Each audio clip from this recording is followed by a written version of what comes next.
শেষ হইলো, এখন এই উপলক্ষে আপনাদের অনুভূতি কি? ক্লাস শেষ করা গেল।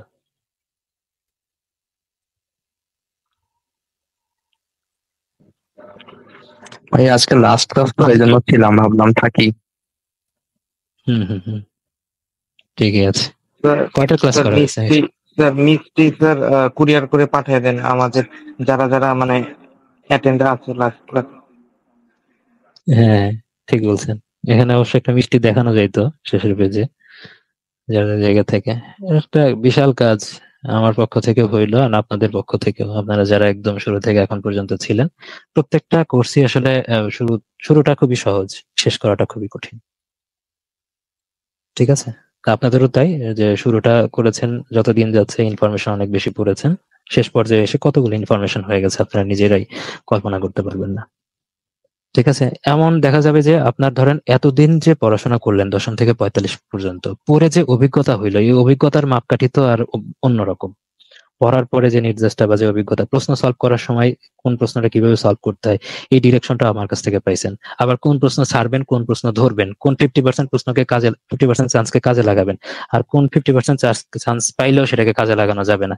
এই যে সবকিছু মিলে যে অভিজ্ঞতা অর্জন করছেন, এক একজনের অভিজ্ঞতা অর্জনের মাপকাঠিটাও ভিন্ন রকম হবে।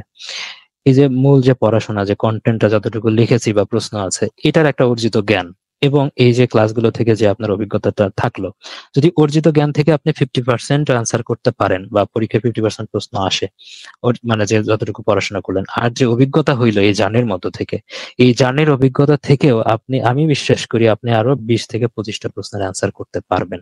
সেটা হইতে পারে ম্যাথের মধ্যে থেকে আপনার কিছু হেল্প করবে, হইতে পারে মানসিক দক্ষতার মধ্যে থেকে প্রশ্ন হইতে পারে, সেটা কিছু হেল্প বাংলাদেশ বিষয়গুলির মধ্যে হইতে পারে, কিছু হেল্প হইতে পারে আন্তর্জাতিক বিষয়গুলির ম্যাপ গুলো দেখার মাধ্যমে।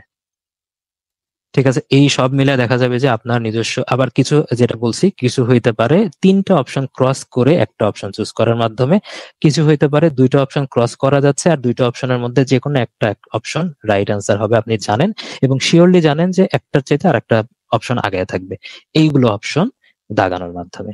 আমার নিজের অভিজ্ঞতা থেকে বলি, আমার ম্যাক্সিমাম পরীক্ষাতে এমন হয়েছে যে মানে এক এক পরীক্ষা তো এক এক রকম। প্রথম স্টেপে হয়তো বা ম্যাথ তো আমি সবসময় দাগাই না, একদম শেষে গিয়ে দাগাই। মেন্টাল অ্যাবিলিটির ম্যাথ অংশ শেষে দাগানো হয়। তো এইগুলো চিন্তা ভাবনা বাদ দিয়ে কিছু সময় দেখা যায় যে 100টা হয় প্রথম স্টেপে, ম্যাথ আর হচ্ছে মেন্টাল অ্যাবিলিটির ম্যাথ গুলো বাদ দিয়ে। তারপরে ম্যাথ গুলো করা হয়, মেন্টাল অ্যাবিলিটি করা হয়, এখান থেকে দেখা যায় যে হয়তো বা 110-15 হচ্ছে, এরকম, মানে অ্যাভারেজে বলছি। এই 110-15কে ধরেন 15 বা 20 হইলো, এটাকে ধরলাম। এই 20কে কিন্তু আমি টেনে 160-70 পর্যন্ত নিয়ে গেছি আমি, বাদ বাকি গুলো জাজ করে কিন্তু। ঠিক আছে, এবং সেখানে এই 44তমতে মনে হয় ওটা ছিল, এটা 144তম, 170টা দাগাইছিলাম, ওখানে কিন্তু আমার 150-এর মতো সিকিউর ছিল, কাছাকাছি এরকম একটা মার্ক ছিল। তাহলে নেগেটিভ যেগুলো যাবে যাক, সেগুলো বাদ দিয়েও আমার মার্ক কত হাই থাকলো। তাহলে ওখানে কিন্তু আমি প্রথম ধাপে 120টার বেশি দাগাইতে পারি নাই এরকম। পরে কিন্তু এটা কিন্তু চেঞ্জ হয়ে, বা এই জায়গাটুকু আমি ইনক্রিজ করে 170 দাগানো পর্যন্ত আমি নিয়ে যেতে পেরেছিলাম। তাহলে সেটা কেন হলো? সব কি আমার পড়ার মধ্যে থেকে থাকবে? এই যে এতদিন যে পড়াশোনা করেছেন, এই অভিজ্ঞতার মিশ্রণ আছে, এই যে প্রশ্ন ব্যাংকগুলো সলভ করলেন, কোন প্রশ্ন ধরতে হবে, ছাড়তে হবে, কোনগুলো অপশন বাদ দিয়ে আনসার দাগাইতে হবে, কোন 50%কে কাজে লাগাইতে হবে, এই যে কাজগুলো, এই কাজগুলোর মাধ্যমে আপনাকে মিনিমাম 30টা প্রশ্নতে জাজ করে আসতেই হবে, মানে দাগায় আসতেই হবে। এরকম একটা সিচুয়েশন কিন্তু আপনার মধ্যে এতদিনের অভিজ্ঞতা থেকে তৈরি হয়ে যাওয়ার কথা, এবং সেটা আপনারা পারবেন। এবং সামনে মডেল টেস্ট গুলো অবশ্যই আপনারা দিবেন, সামনে যে পরীক্ষাগুলো আছে এগুলোতে এই বিষয়টা অ্যাপ্লাই করার চেষ্টা করবেন, বেশি বেশি দাগানোর একটা প্র্যাকটিসে নিয়ে আসবেন। এতদিন থেকে যা যা শিখলেন এই বিষয়টা ইমপ্লিমেন্ট করার চেষ্টা করবেন। এই ইমপ্লিমেন্ট করতে করতে দেখা যাবে যে হয়তো বা প্রথম 1-2টা মডেল টেস্টে আপনার খুব বেশি ভুল হচ্ছে, যেগুলো আপনি ছাড়ছেন, ধরছেন, বা 50%কে কাজে লাগানোর চেষ্টা করছেন, ওখানে ভুল হওয়ার চেষ্টা হচ্ছে, মানে ভুলটা একটু বেশি হচ্ছে। পরের দিকে এই ভুলের পরিমাণটা কমে যাবে, কারণ ওইটারও একটা অভ্যস্ততার ব্যাপার আছে। আপনি হঠাৎ করে এই যে আমি যে আহ অভিজ্ঞতার কথা বললাম বা যে অর্জনের কথা বললাম, এটা হঠাৎ করে কাজে লাগাইতে পারবে না, এটা আপনার প্র্যাকটিসের মধ্য দিয়ে গিয়ে কাজে লাগাইতে হবে।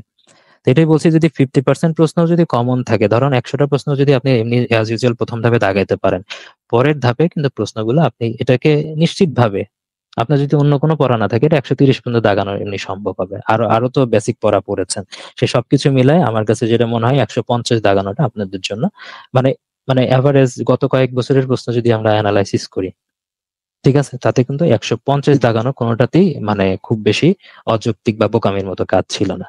সেটা হয়তো আবার 170 সে দাগায়ও কেউ প্রিলি সিকিউর করছে, কেউ হয়তো 140 দাগায়ও প্রিলি সিকিউর করছে, কেউ 150 দাগায়ও প্রিলি সিকিউর করছে, নাম্বার কম বেশি। এখন কোনটা নাম্বার আপনি কতটুকু পাবেন সেটা তো আপনি নিজে জানেন না। তা আমি যদি বলি গত কয়েকটা বিসিএস এর জায়গা থেকে, যেটা 150টা ছিল একটা মিডল রেঞ্জে, যে 150টা দাগানোর মতো যারা আছে তারা মোটামুটি প্রিলি তারা চান্স পেয়েছে, কম বেশি সেটা হইতে পারে।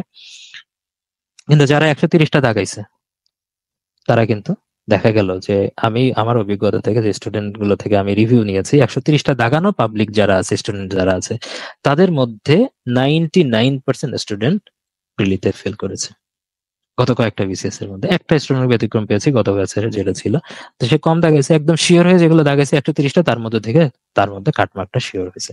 তো এক একজনের লেভেলটা এক এক রকম। আপনি কোন পর্যায়ে থাকবেন সেটা আপনি নিজেকে সাক্ষ্য দিবেন, যে আমার পজিশনটা কোথায়, আমি শিওর কিনা 130টা দাগাইলে আমি সেখানে 125 পাবো কিনা, এইরকম কনফিডেন্স আপনার মধ্যে আছে কিনা। সেক্ষেত্রে হলে 130 দাগান, আপনি চান্স পাবেন। কিন্তু যদি এরকম কনফিডেন্স না থাকে, না ভুল হইতে পারে, অনেক কিছু এরকম যাইতে পারে, আপনি ভুলের জায়গা থেকে 10 থেকে 12 নাম্বার আপনি স্যাক্রিফাইস করবেন, তাহলে আপনি অবশ্যই বেশি দিক থেকে বেশি দাগানো ট্রাই করবেন। এরকম একটা অ্যাপ্রোচ আপনাকে রাখতে হবে। দেখা গেল যে 150টা দাগানো যাচ্ছে, আপনার কাছে মনে হচ্ছে যে না 150টা দাগাবো, এই প্রশ্নটা আসলে কেমন হলো, আমি জাজ করতে পারছি না, কঠিন হয়েছে না সহজ হয়েছে, না এত দাগাবো না, রিস্ক না নেই। যদি না চান্স পায়, আপনি দাগায় আসলেন 130টা, দেখা গেল যে 130এই ওইবার কাটমার্ক থাকলো, আপনার ডেফিনেটলি নাম্বার কমে আসবে, 120-এর নিচে চলে আসবে ভুল টুল নেগেটিভ মার্কিং দিয়ে। তো আপনি কিন্তু সেবারও চান্স পাইলেন না। কিন্তু ওইবারই যদি এই ডিসিশনটা নিতে পারতেন 150টা দাগানোর মতো, তাহলে এত নেগেটিভ মার্ক দিয়ে আপনার 130-32 থাকতো, তখন আপনি টিকে যেতেন। তাহলে এই জিনিসটা একটু খেয়াল রাখবেন। আমি কিন্তু আমার যেটা মানে যদি বলা হয়, প্রথমটা 39 স্পেশাল বাদ দিয়ে 40 থেকে শুরু করে কোনো বিসিএস আমি কিন্তু কম দাগাইনি, প্রথম বিসিএস থেকেই। হয়তো পারে যত দিন গেছে দাগানোর পরিমাণটা আমার বাড়ছে, কিন্তু একদম যে বেজ লাইন গুলো 110, 115 এইভাবে দাগে আসতে এমন না। আমার সর্বনিম্ন দাগানো ছিল 140টা, এবং সেটা 170 পর্যন্ত আমি দাগিয়েছি যেকোনো বিসিএস এ।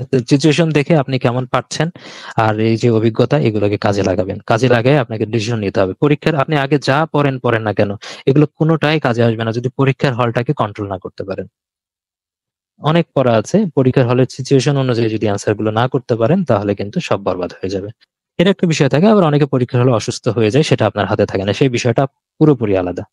তো এতদিন এই জার্নির মধ্যে থেকে যা কিছু আমি শেয়ার করেছি, 10ম থেকে 45তম বিসিএস পর্যন্ত, প্রত্যেকটা কথা যদি অক্ষরে অক্ষরে পালন করেন, এবং এগুলো যদি এই সামনের যে পরীক্ষাগুলো আছে, আপনি সাবজেক্ট ফাইনাল মডেল টেস্ট গুলো যদি ইমপ্লিমেন্ট করেন, তাহলে আশা করা যায় যে ফাইনাল পরীক্ষাতে আপনি অবশ্যই ভালো করবেন, ভালো না করার কোনো কারণ নেই।